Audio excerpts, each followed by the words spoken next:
Bienvenidos a el taller de lectura en espiral de literatura en espiral.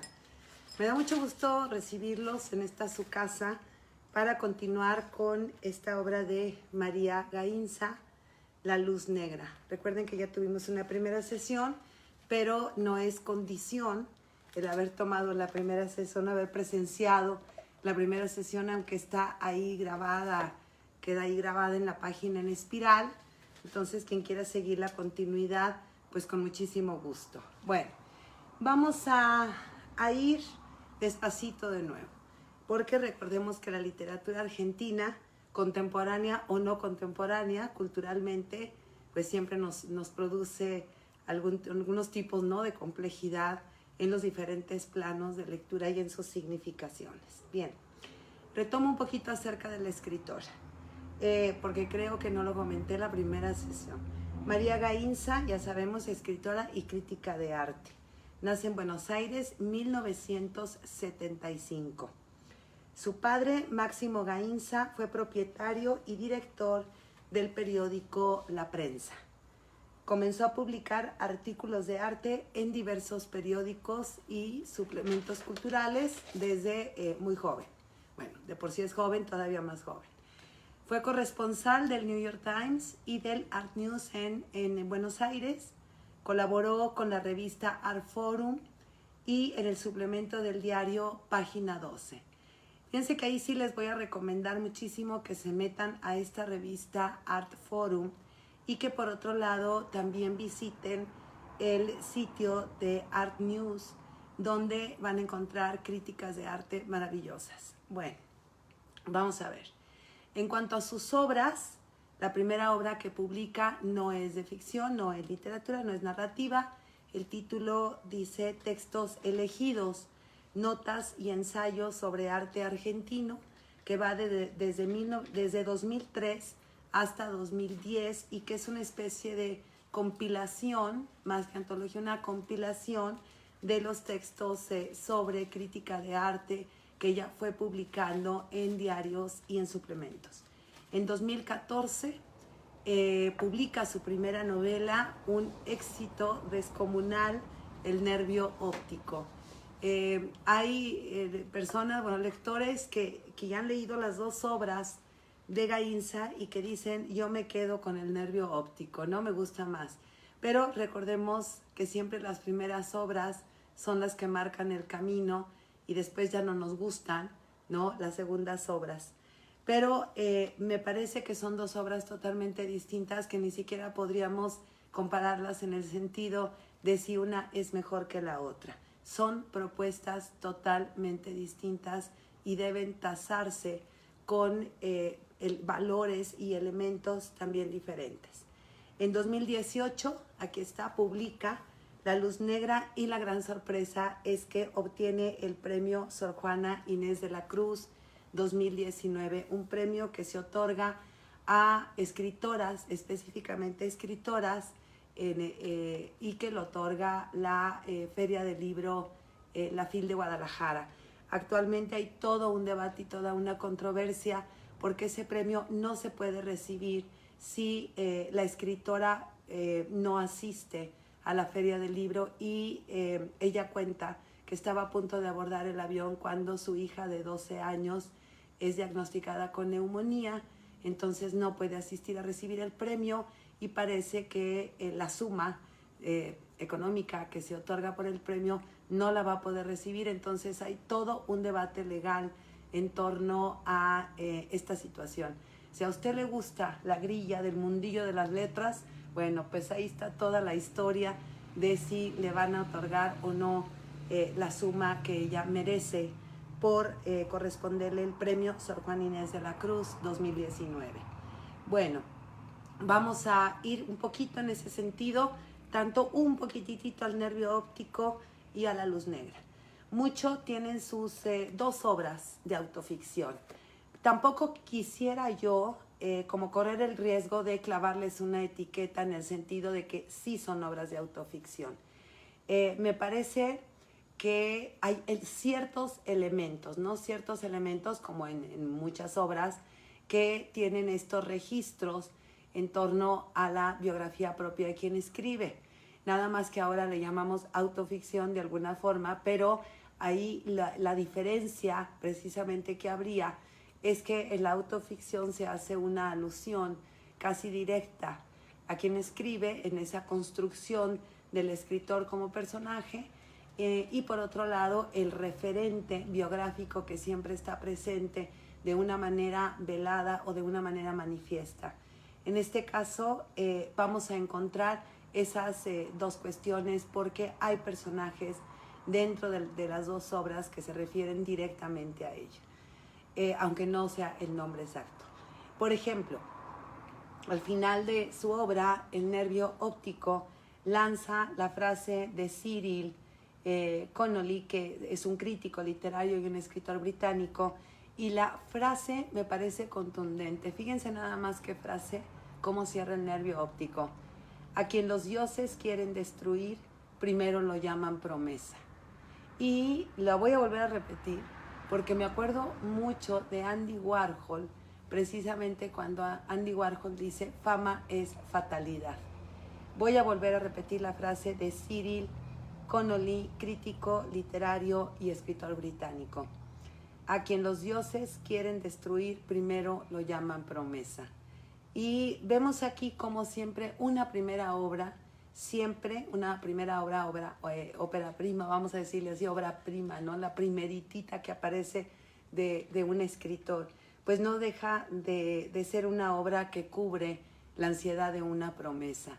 Y esa promesa pues la lanzó, vamos a decirlo así, de esa manera a la fama en el mundo de la literatura, siendo ella una crítica de arte.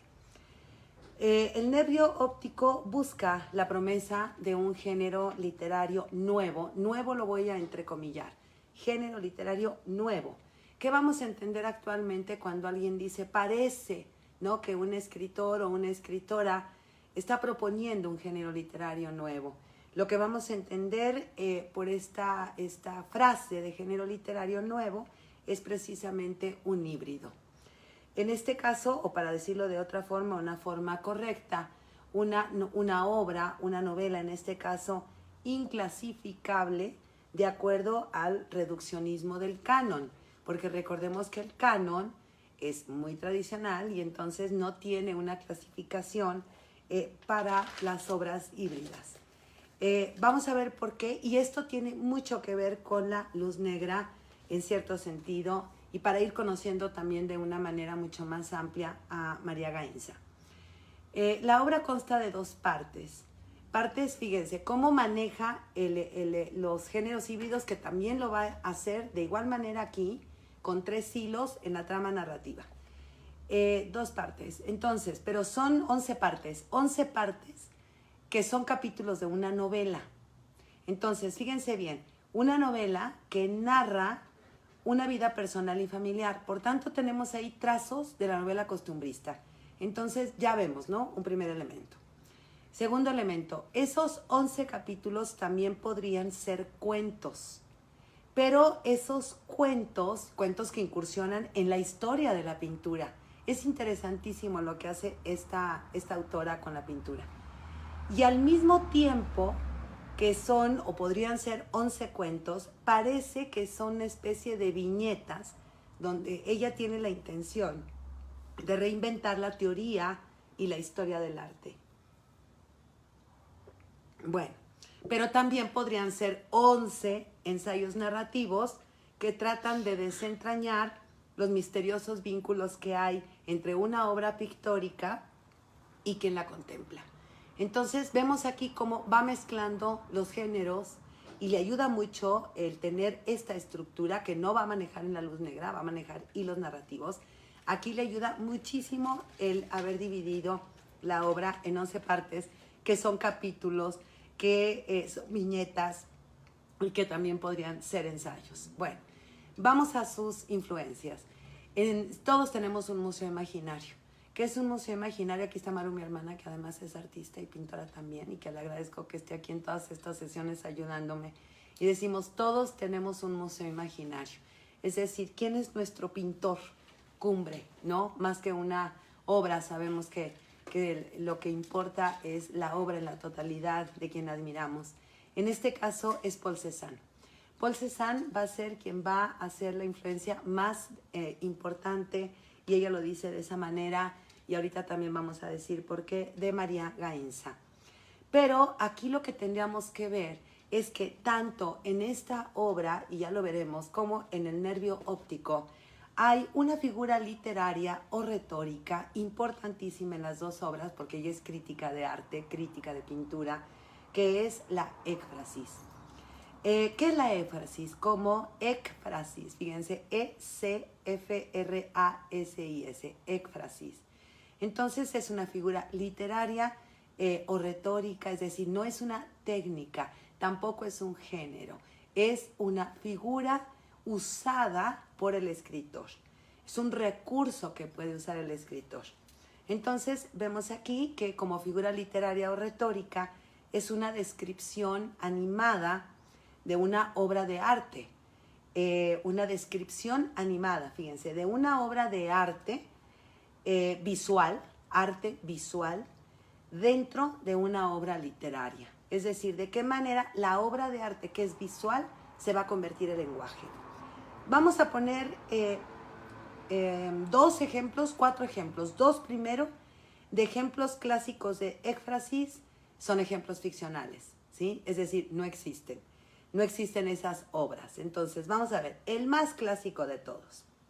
Abrimos la Ilíada de Homero y en el canto 18 vamos a encontrar la descripción de los relieves que Hefesto ha realizado en el escudo de Aquiles.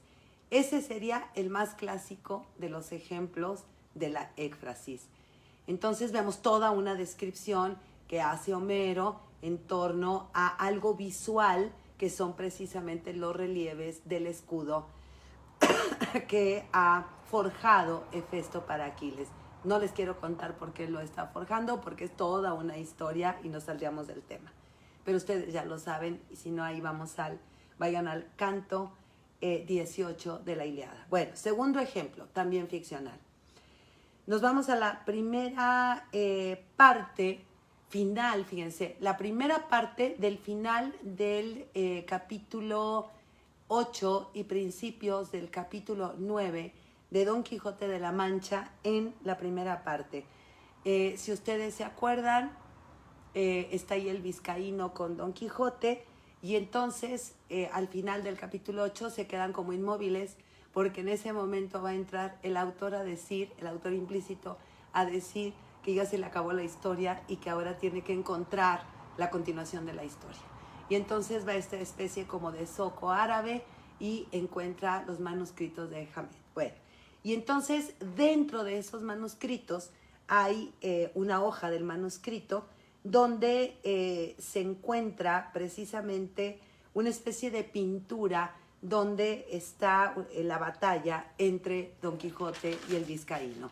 Pero recordemos que no existe Don Quijote, no existe Don Vizcaíno, no existe un referente real, como tampoco el escudo de Aquiles. Entonces estos serían dos ejemplos de lo más clásicos de lo que es la éfrasis. Una figura retórica o literaria, un recurso que usa un escritor para dar una descripción animada a una obra visual que va a convertir el propio escritor en lenguaje. Bueno, vamos ahora a dos ejemplos de la éfrasis, pero con un referente real.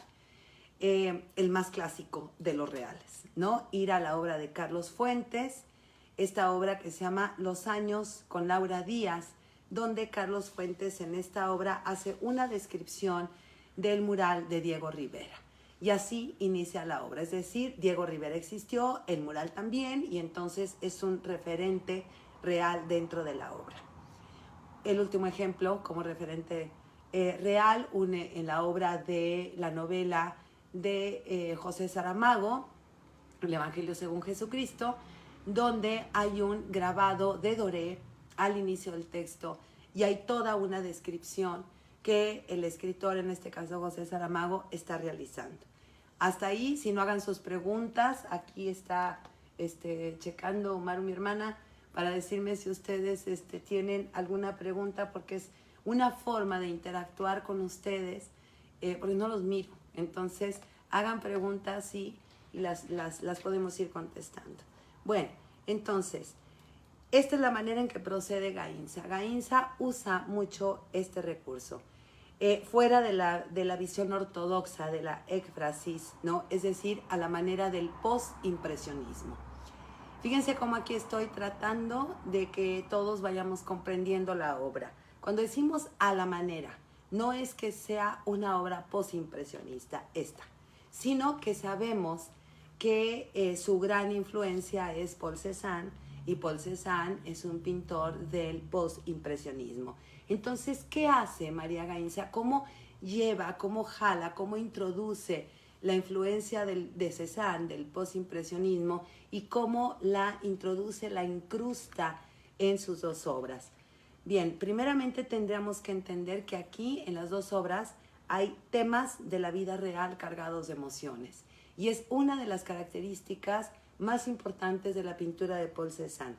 Por otro lado, vemos también en el postimpresionismo de Paul Cézanne una visión subjetiva del mundo, igual que hace esta autora, y sobre todo aquí en La Luz Negra, que es una biógrafa que intenta escribir una biografía dentro de la obra de María Gaínsa, y vemos esa subjetividad, esa visión subjetiva del mundo. Por tanto, se trata de una libertad formal. Y en ese concepto de libertad formal de la escritura, lo que vamos viendo es el manejo precisamente de todas esas retazos, ¿no?, de géneros que va tomando el ensayo, va tomando todas las figuraciones, va tomando los relatos y los va convirtiendo en un género híbrido. Bueno, entonces vamos a usar un símil. Regreso a La Luz Negra.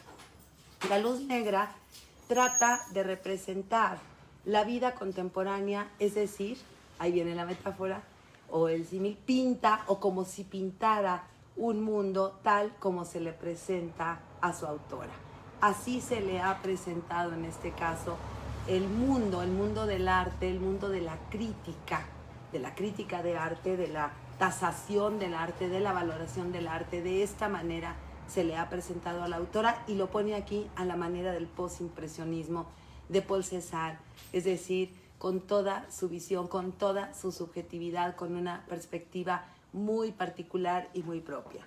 Bueno, entonces, esto a cuanto a la influencia de Paul Cézanne, que tiene una forma de representarnos. Aquí ella representa ese postimpresionismo convertido en literatura. Bueno, como influencia literaria vemos a Samuel Beckett. Bueno, a mí Samuel Beckett me gusta muchísimo. No sé ustedes, pero Samuel Beckett es la figura clave del teatro del absurdo. Entonces, indispensable la lectura de Samuel Beckett, pero no solamente es la figura clave del teatro del absurdo, sino que además, fíjense muy bien, aquí lo que vamos a decir es el representante del experimentalismo literario. Igual que lo hace en este caso María Gaínsa, que toma ese concepto de experimentalismo literario que en las vanguardias es trabajadísimo, ¿no?, y es la base de las vanguardias de inicios del siglo XX, y la vamos a entender, lo que significa el experimentalismo literario, como una tendencia transgresora de ruptura basada en la prueba y el error, de nuevas búsquedas de formas de expresión. Y es precisamente lo que va a hacer la autora. Va a ir buscando nuevas maneras de expresión, y no en el sentido de que la autora vaya diciendo esto está bien o esto está mal, no en el sentido del error, de la prueba y del error, sino que son los personajes los que van construyendo esas pruebas de acierto y error. Bueno, espero más o menos ser clara, y si no, por favor, formulen sus preguntas. Bien, vamos ahora a enmarcar el proceder de la autora en La Luz Negra. Ya no les voy a enseñar el libro porque me estoy dando cuenta que me estoy tapando la cara con el libro. Estoy bailando el libro aquí. Bueno, al cabo ya lo vieron, ya lo conocen. Bueno, entonces vamos a ver. Primero, hay una mujer que desde las primeras páginas se vislumbra como el posible hilo conductor de la trama. Pero resulta que esa mujer desaparece de forma súbita de la historia, es decir, se muere. Y se muere de una manera tonta. Entonces, no les voy a platicar la obra para que vayan. Entonces el lector, a poquísimas hojas, ¿no?, de haber iniciado la lectura, el lector se va a preguntar, ¿y ahora qué giro exige la novela? Ahora, ¿hacia dónde va a ir esta historia? Porque a pocas páginas desaparece o muere quien aparentemente va a ser el hilo conductor de toda la historia. Entonces siempre pensemos hacia dónde va girando la historia, ahora hacia dónde va a girar y hacia dónde va a girar. Esos son los mecanismos de la novela, esos giros. Entonces vamos a ver que la novela gira hacia una primera persona. Y en cuanto empieza el uso de la primera persona, el lector se sorprende y dice, bueno, ¿y ahora qué va a pasar? ¿Quién es esta persona? O este personaje, obviamente, ¿no? Bueno, entonces vemos aquí, es una crítica de arte actual, esa primera persona, quien está hablando. Es una crítica, una joven crítica del arte actual, que se propone escribir, ya lo habíamos comentado y lo vamos a volver a comentar, la biografía de la negra. La negra, una mujer real de ficción, valga casi el oxímoron, una mujer real de ficción, porque es una leyenda dentro de la obra misma. La gran falsificadora del arte y además una fan fatal. Entonces ya tenemos ahí toda una configuración, pero es a manera de boceto porque no tenemos casi nada de información acerca de la negra. Bueno, a partir de ahí, de ese cambio de perspectiva en la narración, es decir, de tomar la primera persona o de aparecer la primera persona, ¿qué es lo que va a suceder? Hay un juego de un ir y venir entre personajes de ficción y personajes reales. Entonces, es como una especie de introducción que va cambiando de planos, ¿no?, entre estos personajes reales y estos personajes, por personajes reales, pues vamos a entender que tienen un referente de la realidad. ¿No hay ninguna pregunta? O sea que estoy siendo clarísima. Yo no sé cómo o a través de qué. ¿Sí hay preguntas? A ver. Hagan sus preguntas. ¿Si se consigue el nervio óptico en México? Sí se consigue el nervio óptico en México. Incluso ustedes lo pueden pedir en una librería. Incluso a lo mejor está en la librería, pero realmente lean las dos obras. Son muy, muy buenas. Creo que era nada más eso.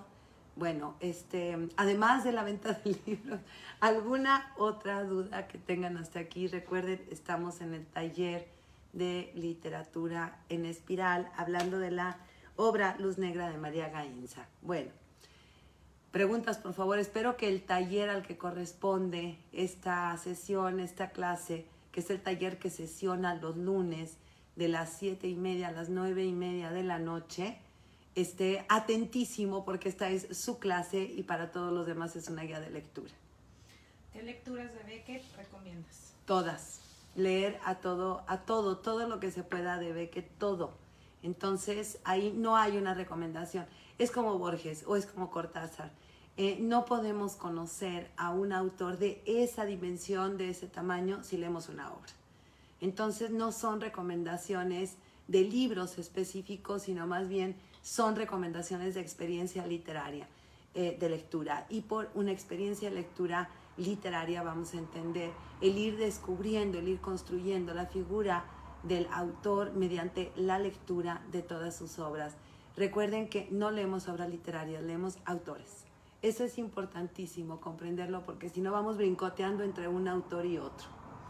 ¿Podrías explicar nuevamente el experimentalismo literario y cómo se ve en La Luz Negra? Con muchísimo gusto. Bueno, el experimentalismo literario que decíamos precisamente que pertenece y que Beckett es el representante de ese experimentalismo, decíamos es la tendencia transgresora, la tendencia de ruptura basada en la prueba y el error. ¿Cómo lo vemos aquí? Lo vemos con esta joven crítica de arte que desea escribir la biografía. Más que desear, es una necesidad. Necesita escribir la biografía de la negra. Y entonces empieza ella a hacer una serie de investigaciones en torno a quién fue la negra.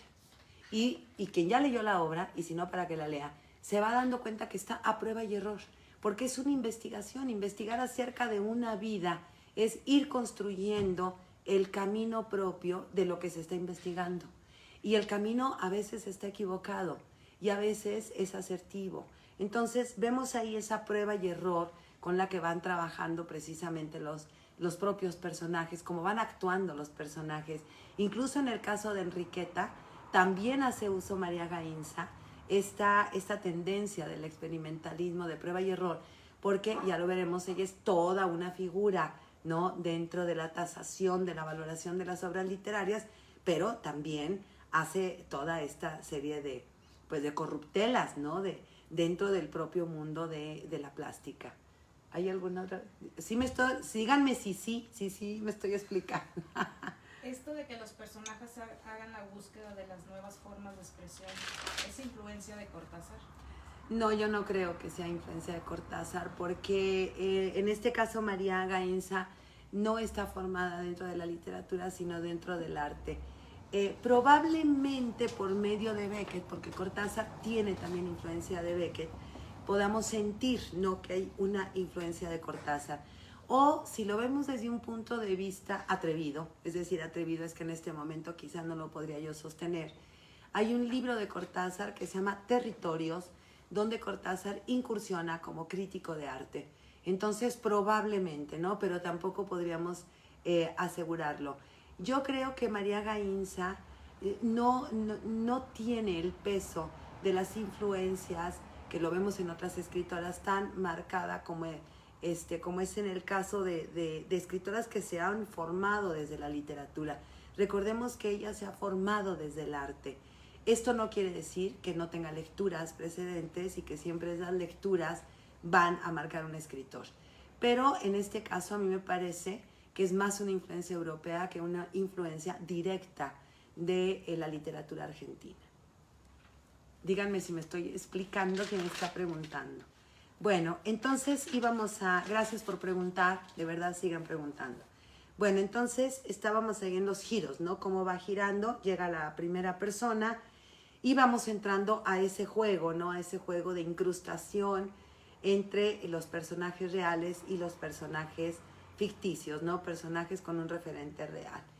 También vemos en otra cuestión del juego, en el sentido de los recorridos de las calles del mundo bajo, ¿no?, porteño, argentino, donde se da precisamente pues toda esta cuestión del tráfico, ¿no? Porque además imagínense qué emocionante es incursionar en el gran mundo del arte con todas estas situaciones, ¿no?, que se van dando dentro de la obra, lo atractivo que puede ser para esta joven M, ¿no? M, que es la joven biógrafa que quiere saber acerca de la negra. Bueno, y además tenemos las historias inventadas, ¿no?, de las falsificaciones y de los falsificadores. Bueno, bien, entonces vamos ahora a entrar en la estructura de la narración. Entonces, por un lado, en ese género híbrido que tiene que ver con el experimentalismo literario. Esta obra no es una novela, no es una biografía, no es un ensayo, no es una crónica, la crónica de una búsqueda, de una biografía, y a la vez es todo eso. Y ahí está donde confluye, ¿no?, esa amalgama de niveles de lectura o de niveles de significación. ¿Cómo va a leer el lector? Porque los lectores estamos muy acostumbrados a leer por género. Estoy leyendo un cuento, entonces nos ponemos los lentes del cuento. Estoy leyendo una novela y entonces nos ponemos los lentes de la novela. Estoy leyendo un ensayo, como si nuestra capacidad de lectura o de comprensión se preparara, ¿no?, anterior al género.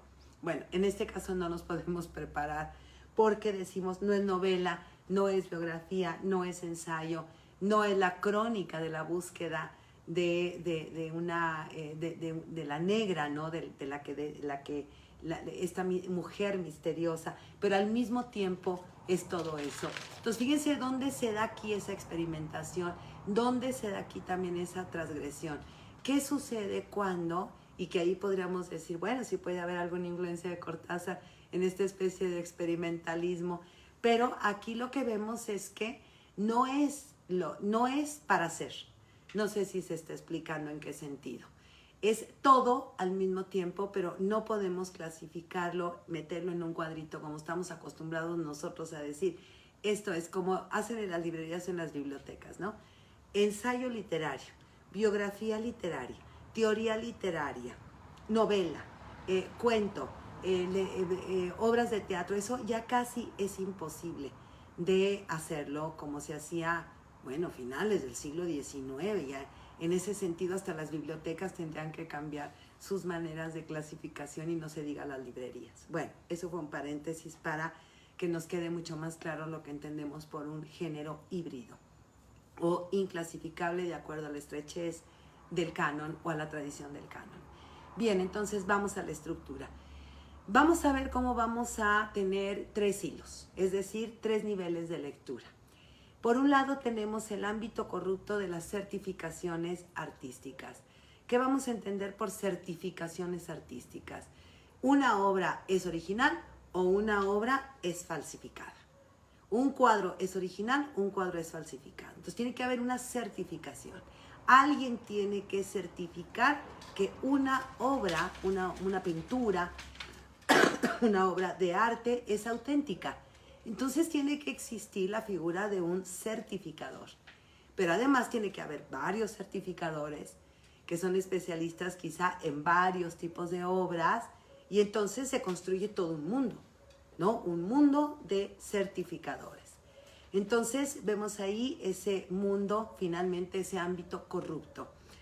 María Gainza fue crítica, ya casi no escribe sobre arte, ella fue crítica de arte y es donde aquí vemos un poquito en ese sentido un coqueteo con la autoficción, en el sentido en el que ella estuvo dentro de ese mundo. Quizá nosotros que no estamos dentro del mundo de las certificaciones artísticas, ni siquiera nos podemos imaginar qué significa, cuáles son los valores o cuáles son los elementos que se deben de tomar en cuenta en una certificación. Entonces ya de ahí que es sumamente interesante. Muy bien, ese es el primer hilo narrativo.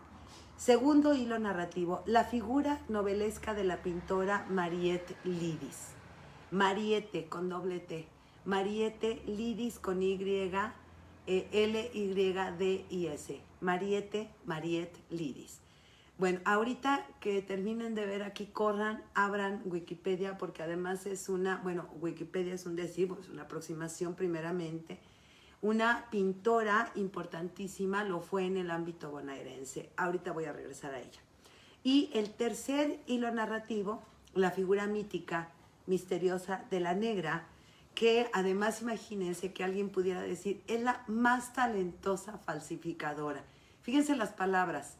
Hay que tener talento para falsificar, para mentir, ¿no? Para construir lo que no es. Entonces, porque entre más talentoso se sea como falsificador, más valor va a tener la falsificación. Entonces, vean toda esta paradoja que trabaja en esta novela María Gainza. Entonces, y además en el marco, ¿no? En el marco histórico interno en el que se mueve la obra, que son los años 60 en Buenos Aires. Me voy a regresar al primer hilo. Entonces, vamos a ese mundito extraño para nosotros que no hemos estado introyectados en él, ¿no? El ámbito, el mundo de los certificadores artísticos. Entonces, estamos a fines de los 90, la negra estaba en los 60. Por eso hay flashback, ¿sí? Por eso hay esas retrospecciones dentro de la obra. Entonces, esa famosa figura mítica de la negra se desarrolló, vivió, etcétera, en caso de haber existido dentro de la obra en los años 60.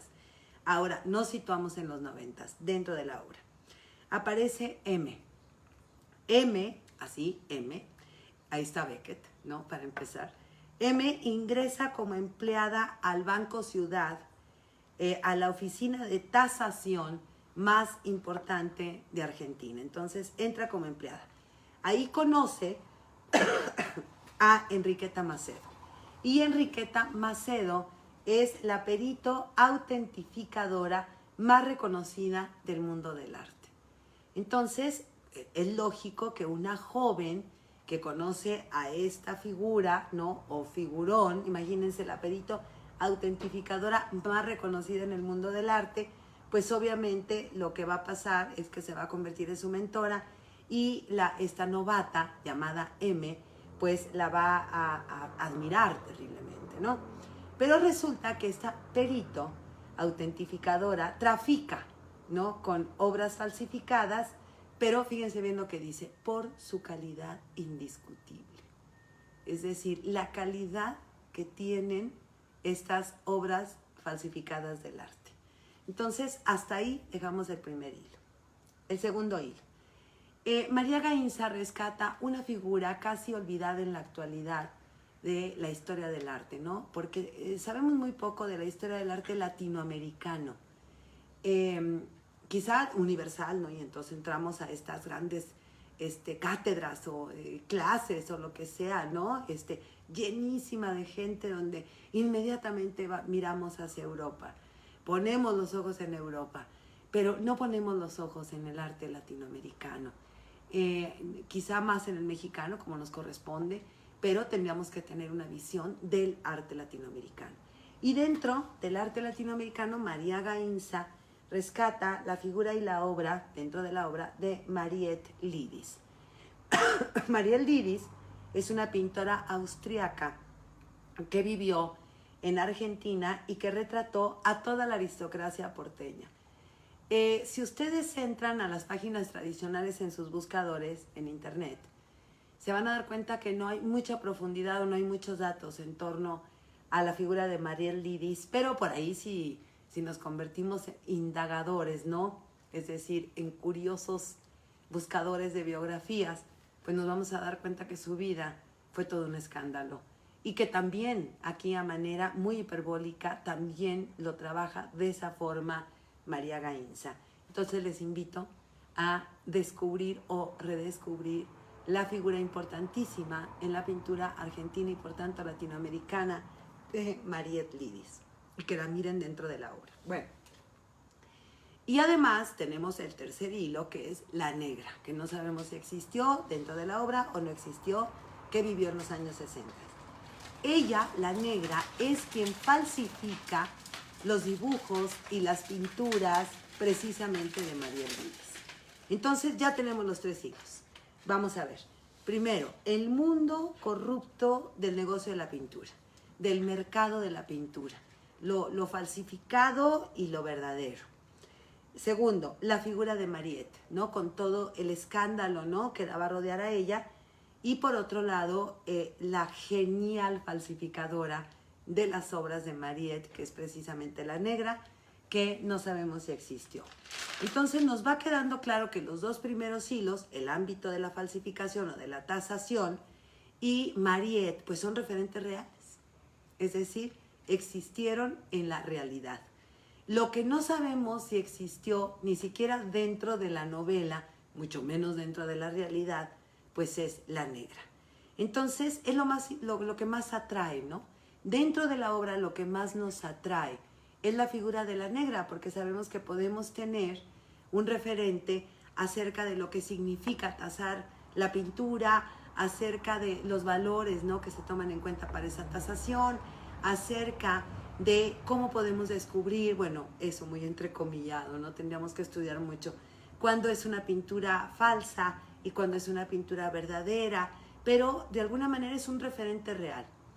En el segundo caso también, ahorita ustedes terminan de ver esta sesión y entonces corren, ¿no? Y tratan de buscar la figura, las obras de Mariette Lidis, y ahí está lleno internet de sus dibujos y de sus obras. Incluso actualmente, o bueno, hace poco, la autora María Gainza montó una exposición en Buenos Aires de Mariette Lidis y ella misma era quien hacía, ¿no? Hacía estos recorridos, ¿no? En la galería, bueno, en el museo. Entonces ahí vemos que la negra se nos presenta sin datos precisos, ni siquiera tiene nombre, se llama la negra. Entonces no sabemos nada de ella, ni dentro de la obra, ni fuera de la obra. Entonces vemos que es una escritura dentro de la escritura. ¿Esto qué quiere decir? Que M, esta joven novata que admiraba a Enriqueta Macedo y que Enriqueta Macedo muere, entonces se va a dar a la tarea de escribir la biografía de la negra. Pero ¿qué pasa? Que no tiene datos precisos. Ahí está prueba y error. Ahí está el experimentalismo. Primeramente porque es una crítica de arte que no tiene una experiencia ni en historia ni en literatura, que es lo mismo que le pasa a María Gainza en ese sentido. Escribe su primera obra, Nervio óptico, sin ninguna experiencia o base literaria, ninguna formación literaria, porque su formación es artística. Y ahí está M, ¿no? Que podríamos decir, ahí hay un guiño hacia el lector, en el sentido si no será ella, obviamente, la que está ahí como personaje. Bueno, entonces, seguimos. Entonces, M intenta buscar estos datos precisos para construir la figura de la negra. Una escritura dentro de la escritura. Y ya habíamos dicho, esta técnica, esta figura también de la puesta en abismo, este recurso que usan los escritores, que sería yo dentro de. Entonces, pensemos como si dijéramos una mano que escribe sobre la mano que escribe.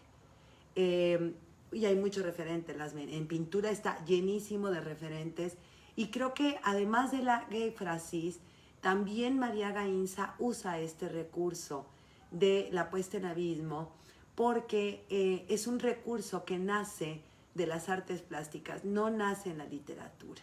Entonces, que los escritores lo han retomado es otra cosa.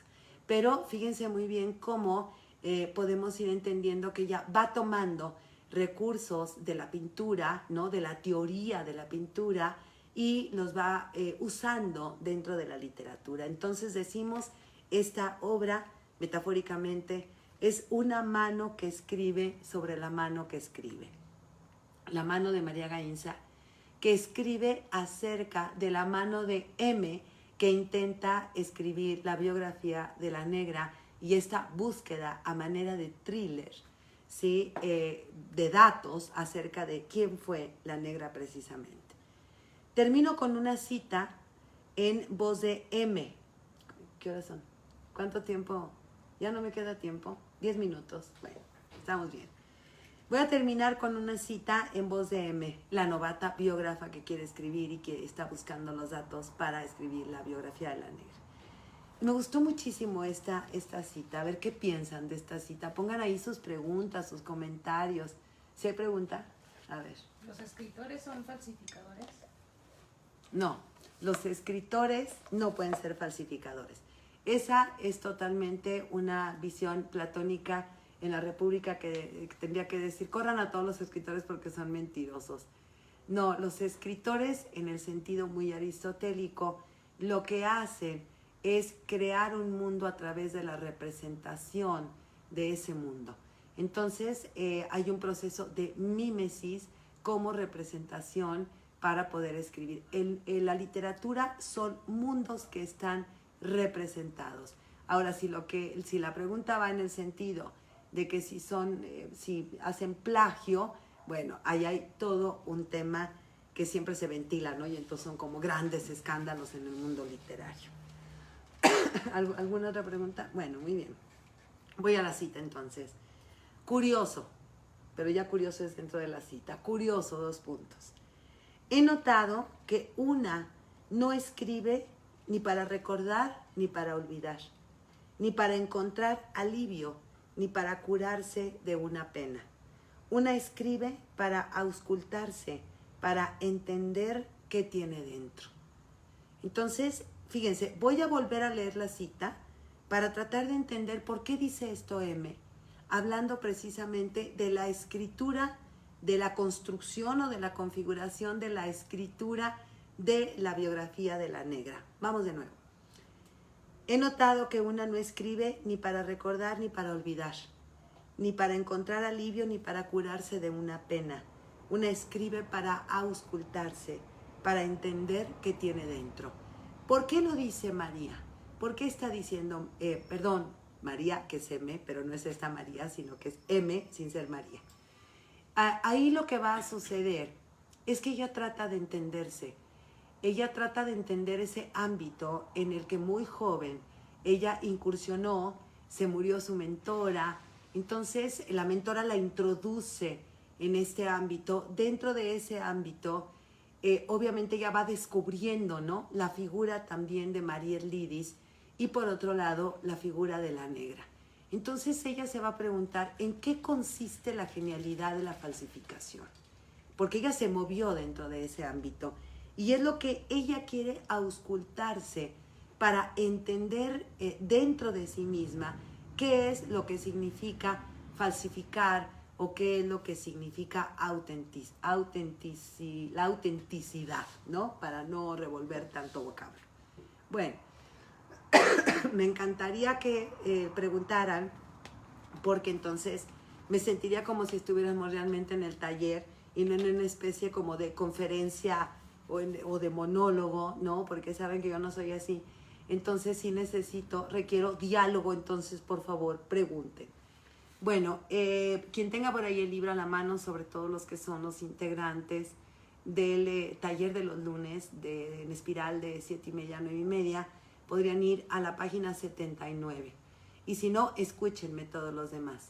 La ventaja de entrevistar a gente mayor, está hablando M, que quiere construir la biografía de la negra, es que una sabe más sobre ellos de lo que ellos saben sobre una. Casi se puede inventar una vida en el momento. Fíjense, la biografía todo el tiempo. Dotarla de todo un pasado excéntrico y maravilloso.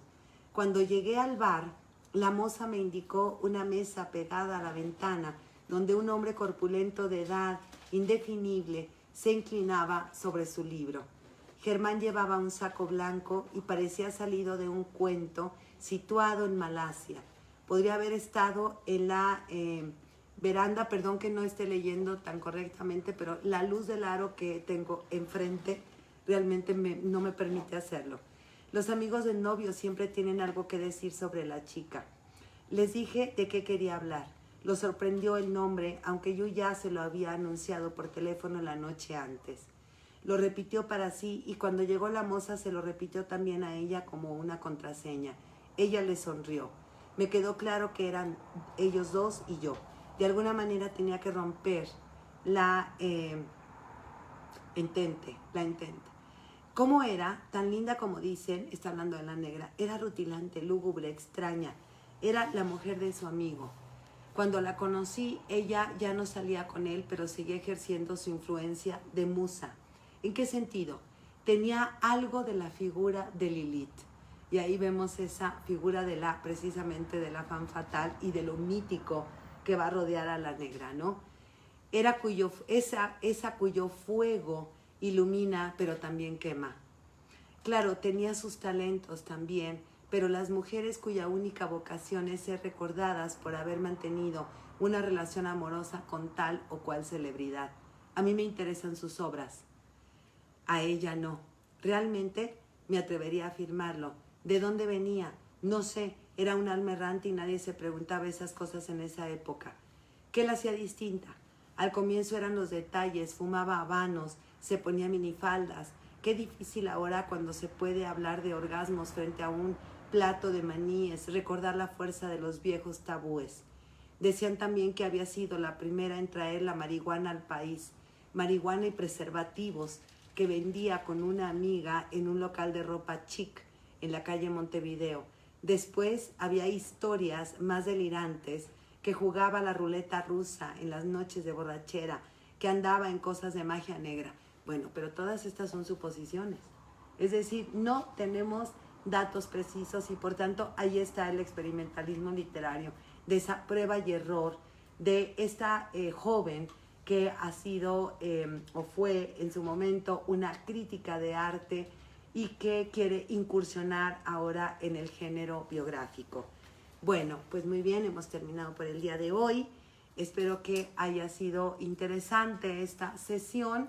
Mañana nos vemos a las 11 en Librerías Gandhi para hablar de la hermosísima obra de Italo Calvino.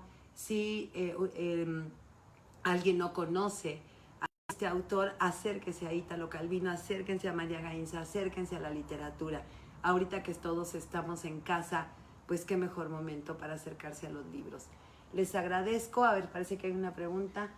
Este ocultamiento del que habla M podría ser una realidad para todos los escritores. Probablemente sí. Tampoco podemos generalizar porque siempre en las generalizaciones se cae en el error, pero por lo menos así lo dice una personaje que está empezando a incursionar en la escritura.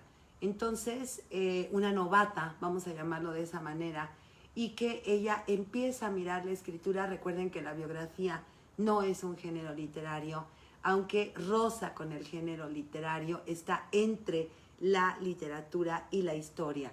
Otra vez lo híbrido, porque tampoco podríamos decir que la biografía es un género literario, pero tampoco es un género histórico, porque el lenguaje de la biografía lo toma de la literatura y lo rígido, ¿no? de la investigación, de los datos, de la objetividad, lo toma de la historia.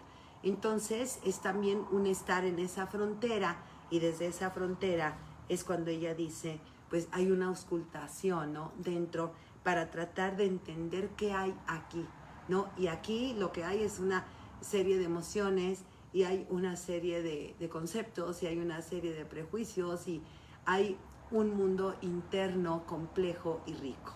No sé si hay alguna otra pregunta. Muchísimas gracias. Yo agradezco a Maru, mi hermana, que me está aquí auxiliando con estas sesiones de aislamiento. Muchas gracias. Mañana nos vemos a las 11. Ha sido un placer. Soy Margarita Díaz de León.